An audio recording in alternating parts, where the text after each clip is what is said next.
سیرت النبی صلی اللہ علیہ وسلم۔ عنوان: قتل کا ناکام منصوبہ۔ خیبر کی فتح کے بعد وہاں کی ایک بستی فدق کے لوگ حضور اکرم صلی اللہ علیہ وسلم کی خدمت میں حاضر ہوئے۔ جو لوگ حاضر ہوئے، ان کے سردار کا نام نون بن یوشع تھا۔ اس نے حضور اکرم صلی اللہ علیہ وسلم سے عرض کیا، ہم اس بات پر صلح کرنے کے لیے تیار ہیں کہ ہماری جان بخشی کر دی جائے اور ہم لوگ اپنا مال اور سامان لے کر فدق سے جلاوطن ہو جائیں۔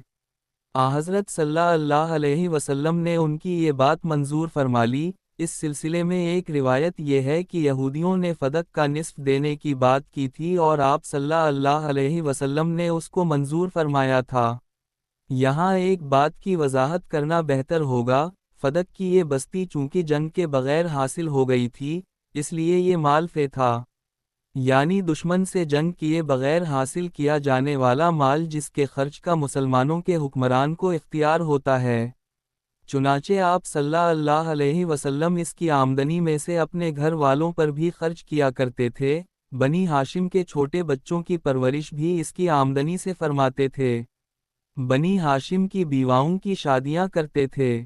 حضور اکرم صلی اللہ علیہ وسلم کی وفات کے بعد حضرت ابوبکر صدیق رضی اللہ عنہ خلیفہ بنے تو حضرت فاطمہ رضی اللہ عنہا نے سمجھا کہ فدق کا علاقہ حضور اکرم صلی اللہ علیہ وسلم کی ملکیت تھا، لہٰذا مجھے وراثت میں ملنا چاہیے۔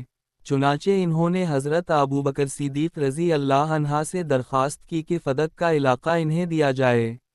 ابوبکر صدیق رضی اللہ عنہ نے انہیں مسئلہ سمجھایا اور فرمایا، رسول اللہ صلی اللہ علیہ وسلم نے فرمایا ہے کہ ہم نبیوں کی میراث تقسیم نہیں ہوتی، ہم جو کچھ چھوڑ جاتے ہیں وہ مسلمانوں کے لیے صدقہ ہوتا ہے۔ حضرت فاطمہ رضی اللہ عنہا مطمئن ہو گئیں اور پھر دوبارہ یہ مطالبہ نہ کیا۔ جس زمانے میں رسول کریم صلی اللہ علیہ وسلم خیبر پہنچے تھے اس وقت کھجوریں ابھی پکی نہیں تھی، چنانچہ کچی کھجوروں کو کھانے سے اکثر صحابہ بخار میں مبتلا ہو گئے۔ انہوں نے اپنی پریشانی حضور اقدس صلی اللہ علیہ وسلم سے بیان کی۔ آپ صلی اللہ علیہ وسلم نے ان سے فرمایا، گھڑوں میں پانی بھر لو اور ٹھنڈا کر لو، فجر کے وقت اللہ کا نام پڑھ کر اس پانی کو اپنے اوپر ڈالو۔ صحابہ نے اس ہدایت پر عمل کیا تو ان کا بخار جاتا رہا۔ خیبر کی جنگ میں سلمہ بن اکوع رضی اللہ عنہ زخمی ہو گئے تو حضور صلی اللہ علیہ وسلم کی خدمت میں حاضر ہوئے۔ حضور صلی اللہ علیہ وسلم نے 3 مرتبہ ان کے زخموں پر دم کیا، انہیں اسی وقت آرام آ گیا۔ اس غزوے میں ایک واقعہ یہ پیش آیا کہ نبی کریم صلی اللہ علیہ وسلم کو قضائے حاجت کے لیے جانا تھا۔ آپ صلی اللہ علیہ وسلم نے عبداللہ بن مسعود رضی اللہ عنہ سے فرمایا کہ دیکھو کوئی اونٹ کی جگہ نظر آ رہی ہے یا نہیں۔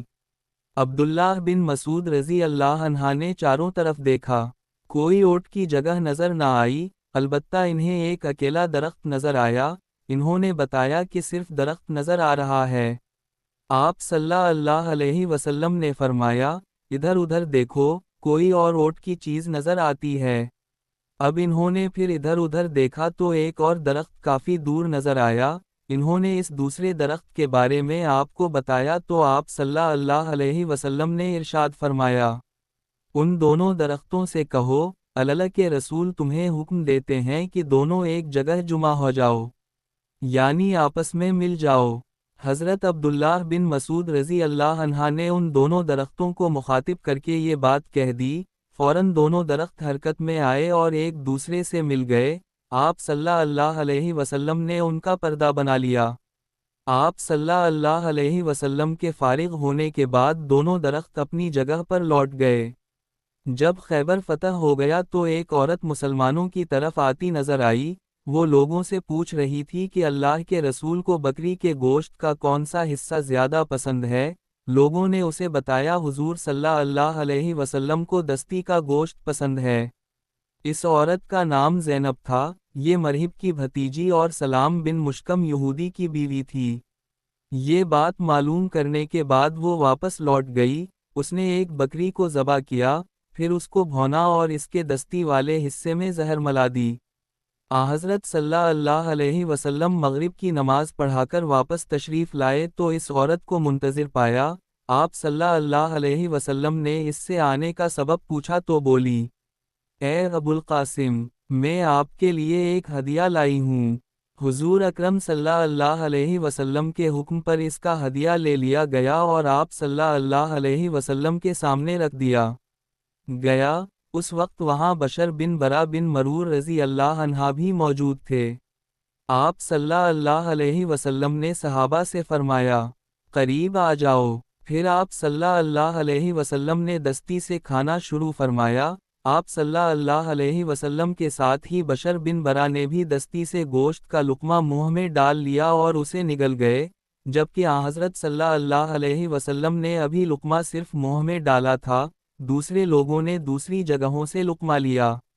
جون ہی حضور اکرم صلی اللہ علیہ وسلم نے لقمہ منہ میں ڈالا، فوراً اگل دیا اور فرمایا، ہاتھ روک لو، یہ گوشت مجھے بتا رہا کہ اس میں زہر ہے۔ اس وقت بشر بن برا رضی اللہ عنہ نے عرض کیا، اے اللہ کے رسول، قسم ہے اس ذات کی جس کے قبضے میں میری جان ہے، جو لقمہ میں نے کھایا تھا، اس میں مجھے کچھ محسوس ہوا تھا، لیکن میں نے اس کو صرف اس لیے نہیں اگلا کہ آپ کا کھانا خراب ہوگا۔ پھر جب آپ نے اپنا لقمہ اگل دیا تو مجھے اپنے سے زیادہ آپ کا خیال آیا اور مجھے خوشی ہوئی کہ آپ نے اس کو اگل دیا۔ اس کے بعد ان کا رنگ نیلا ہو گیا، وہ 1 سال تک اس زہر کے زیر اثر رہے اور اس کے بعد فوت ہو گئے۔ حضور اقدس صلی اللہ علیہ وسلم نے اس یہودی عورت کو بلوایا اور اس سے پوچھا، کیا تو نے بکری کے گوشت میں زہر ملایا تھا؟ علامت واوین۔ اس نے پوچھا، آپ کو یہ بات کس نے بتائی؟ علامت واوین۔ جواب میں آپ صلی اللہ علیہ وسلم نے ارشاد فرمایا، مجھے گوشت کے اسی ٹکڑے نے یہ بات بتائی جو میں نے منہ میں رکھا تھا۔ اس نے اقرار کیا، ہاں، میں نے زہر ملایا تھا۔ تب آپ نے اس سے پوچھا، تم نے ایسا کیوں کیا؟ علامت واوین۔ جواب میں اس نے کہا، آپ لوگوں نے خیبر کی جنگ میں میرے باپ، بھائی اور میرے شوہر کو قتل کیا اور میری قوم کو تباہ کیا، اس لیے سوچا، اگر آپ صرف ایک بادشاہ ہیں تو اس زہر کے ذریعے ہمیں آپ سے نجات مل جائے گی، اور اگر آپ نبی ہیں تو آپ کو اس زہر کی پہلے ہی خبر ہو جائے گی۔ اس کا جواب سن کر آپ نے اسے معاف فرما دیا، کیونکہ آپ اپنی ذات کے لیے کسی سے بدلہ نہیں لیتے تھے، البتہ مسلمانوں کو کوئی نقصان پہنچاتا تو اس سے بدلہ لیتے تھے۔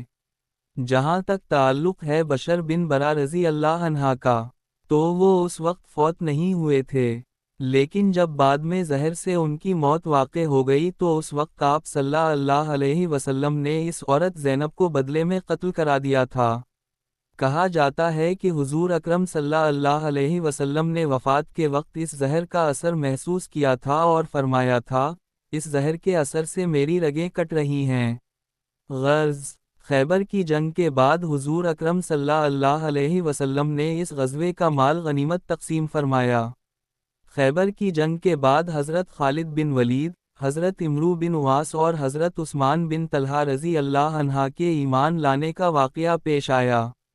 اس بارے میں خود حضرت خالد بن ولید فرماتے ہیں، جب اللہ تعالیٰ نے مجھے عزت اور خیر عطا کرنے کا ارادہ فرمایا تو اچانک میرے دل میں اسلام کی طرف پیدا فرما دی اور مجھے ہدایت کا راستہ نظر آنے لگا۔ اس وقت میں نے اپنے دل میں سوچا کہ میں ہر موقع پر محمد صلی اللہ علیہ وسلم کے مقابلے اور مخالفت میں سامنے آیا اور ہر بار ہی مجھے ناکامی کا منہ دیکھنا پڑا۔ ہمیشہ ہی مجھے یہ احساس ہوا کہ میں غلطی پر ہوں، محمد صلی اللہ علیہ وسلم کا بول بالا ہو رہا ہے۔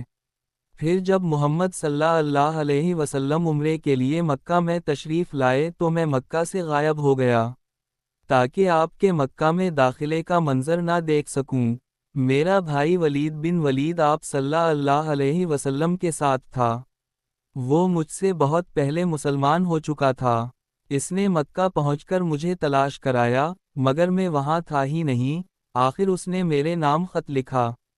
اس خط کے الفاظ یہ تھے، میرے لیے سب سے زیادہ حیرت کی بات یہی ہے کہ تم جیسا آدمی آج تک اسلام سے دور بھاگتا پھر رہا ہے، تمہاری کم عقلی پر تعجب ہے۔